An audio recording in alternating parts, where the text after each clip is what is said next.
Okay, so what we have here is a Ferrari Testarossa mechanical air pump for the pollution control system.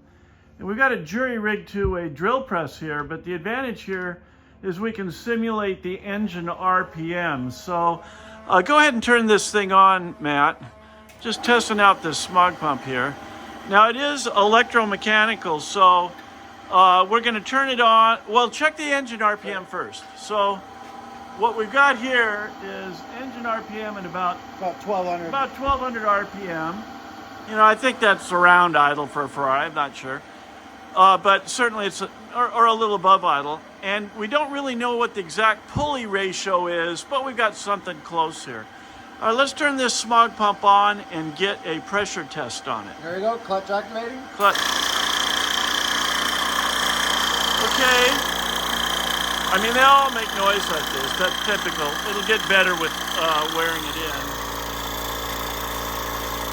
Got about 2 pounds of pressure. That's not bad at all. So, go ahead. Yeah, typically, you know, a good brand new smog pump will run about the same 2 pounds at idle. We increase the RPM on this, it'll go all the way up to 3 pounds of pressure.